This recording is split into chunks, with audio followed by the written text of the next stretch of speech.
Welcome to சமையல் பவன். இன்னைக்கு நம்ம ரொம்பவே சுவையான பாசி பருப்பு பாயாசம் எப்படி பண்றதுன்னு பார்க்கலாம். என்னோட ரெசிபிஸ்லாம் நீங்க தொடர்ந்து பார்க்கணும் அப்படின்னா சமையல் பவனுக்கு சப்ஸ்கிரைப் பண்ணி பக்கத்துல இருக்க பெல் ஐகான்ல ஆல் அப்படிங்கிற ஆப்ஷனை மறக்காம பிரஸ் பண்ணி வச்சுக்கோங்க. இப்ப வாங்க நம்ம ரெசிபிக்குள்ள போலாம். பாசி பருப்பு பாயசம் பண்றதுக்கு 3/4 டம்ளர் போல பாசி பருப்பு எடுத்திருக்கேன். நீங்க எந்த கப்லனாலும் மெஷர் பண்ணிக்கலாம், ஆனா இதே அளவுகளை ஃபாலோ பண்ணிக்கோங்க. 1 டம்ளர் போல வெல்லத்தை நல்லா தட்டி எடுத்திருக்கேன். இந்த மாதிரி 1 டேபிள் ஸ்பூன் போல ஜவ்வரிசி எடுத்திருக்கேன். ஜவ்வரிசி சேர்த்துக்கிறப்போ இந்த பாயசத்துக்கு சூப்பரா இருக்கும். விருப்பப்பட்டா சேர்த்துக்கலாம், சேர்க்கலனாலும் பரவாயில்ல, நல்லாதான் இருக்கும். 1/2 டம்ளர் போல காய்ச்சி ஆற வச்ச பால். இதுக்கு பதிலா நம்ம தேங்காய் பாலும் எடுத்துக்கலாம், நல்லாதான் இருக்கும். 2 போல தேங்காய் பல்ல நல்லா சின்ன சின்னதா கட் பண்ணி எடுத்திருக்கேன். இந்த மாதிரி 15 போல வேர்க்கடலை சேர்த்துக்கிறப்போ இந்த பாயசத்துக்கு ரொம்ப சூப்பரா இருக்கும். 10 போல முந்திரி பருப்பு, 1 டேபிள் ஸ்பூன் போல நெய், 5-6 உலர் திராட்சை, 2 போல ஏலக்காய். ஒரு குக்கர் சூடு பண்ணிக்கலாம். 3/4 டம்ளர் போல பாசி பருப்பை இதுல சேர்த்துக்கலாம். சேர்த்துட்டு மீடியம் ஃப்ளேம்ல வச்சு 1 நிமிஷம் போல நல்லா வறுத்துக்கோங்க. ஓரளவுக்கு பொன்னிறமா வரணும். இந்த மாதிரி வறுத்து செய்யறப்போ பாசி பருப்பு டக்குன்னு மலர்ந்து நல்லா சாஃப்டா குழஞ்சு வந்துடும். இந்த அளவுக்கு வந்ததுக்கு அப்புறமா 1 டம்ளர் போல தண்ணி சேர்த்துட்டு குக்கரை மூடி வச்சிடலாம். பாசி பருப்பு ஃபுல்லா முங்கிடணும். 1 டம்ளர்ல இருந்து 1.5 டம்ளர் அளவுக்கு தண்ணி சேர்த்துக்கோங்க. மூடி வச்சுட்டு கரெக்டா மீடியம் ஃப்ளேம்ல ஒரு 4 விசில் போல வச்சா போதும், நல்லா மலர்ந்து வந்துடும். இப்போ வெள்ளப்பாகு ரெடி பண்ணிக்கலாம். ஒரு பாத்திரம் சூடு பண்ணிட்டு நம்ம வச்சிருந்தா 1 டம்ளர் போல வெள்ளத்தை சேர்த்துட்டு 1/2 டம்ளர் போல தண்ணி சேர்த்துட்டு நல்லா வெல்லம் கட்டியே இல்லாத மாதிரி கரையிற அளவுக்கு மட்டும் சூடு பண்ணிடலாம். பாகு ஆகணும்னு அவசியம் கிடையாது, வெல்லம் நல்லா கரைஞ்சா போதும். என்னோட வெல்லம் இன்னைக்கு கொஞ்சம் பிரவுன் கலர்ல இருக்கு. வெல்லத்தோட கலரை பொறுத்து பாயசத்தோட கலர் மாறுபடும். ஓரளவுக்கு நல்லா கரைஞ்சதுக்கு அப்புறமா வெல்லத்தை வடிகட்டி வச்சுக்கலாம். அதுல இருக்க தூசி மண் எல்லாமே வந்துடும்.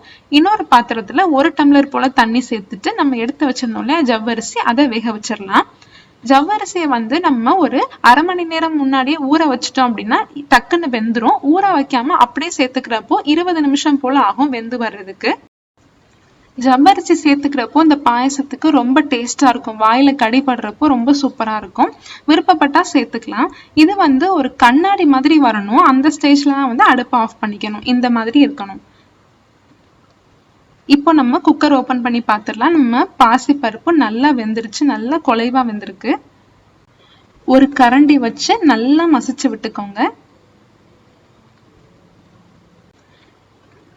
இது எல்லாத்தையுமே நல்லா மசிச்சு வச்சுட்டு அடுப்பை ஆன் பண்ணிக்கலாம். இந்த ஸ்டேஜ்ல நம்ம வெள்ளப்பாக சேர்த்துட்டு நல்லா கட்டிகளே இல்லாம ஒண்ணு சேர்த்து கலந்து விட்டுக்கலாம். அடுப்பை லோ ஃப்ளேம்லயே வச்சுக்கலாம்.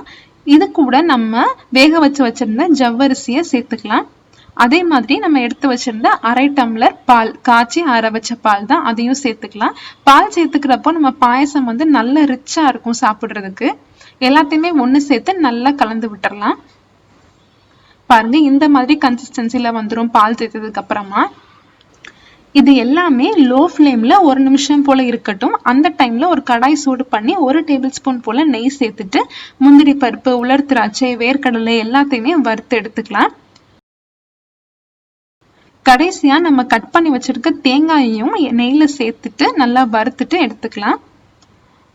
இந்த மாதிரி பண்றப்போ நம்ம பாயசத்துல சாப்பிடுறப்போ ரொம்ப டேஸ்டா இருக்கும், கிரன்ச்சியா இருக்கும். ஏலக்காய், நம்ம வறுத்து வச்சிருக்க எல்லாத்தையுமே நம்ம பாயசத்துல சேர்த்துக்கலாம். அதே மாதிரி தேங்காய் வறுத்தோம் இல்லையா கடைசியா, அதையும் அந்த நெய்யோடையே சேர்த்துக்கோங்க. எல்லாத்தையுமே சேர்த்துட்டு நல்லா கலந்துடலாம். உங்களுக்கு எந்த மாதிரி திக்கா வேணும்னா கொஞ்சம் அப்படியே இருக்கட்டும். இன்னும் கொஞ்சம் தண்ணியா வேணும் அப்படின்னா தண்ணி நீங்க கொஞ்சமா சேர்த்துக்கலாம், நல்லா இருக்கும். அவ்வளவுதான், நம்ம சூப்பரான பாசிப்பருப்பு பாயசம் ரொம்ப அட்டகாசமா ரெடி ஆயிடுச்சு. இதே மாதிரி அளவுகளோட இந்த பாயசத்தை கண்டிப்பா ட்ரை பண்ணி பார்த்துட்டு எப்படி இருந்துச்சுன்னு எனக்கு கமெண்ட்ல சொல்லுங்க. என்னோட ரெசிபிஸ்லாம் உங்களுக்கு பிடிச்சிருந்துச்சு அப்படின்னா சமையல் பவனுக்கு சப்ஸ்கிரைப் பண்ணுங்க. தேங்க்யூ.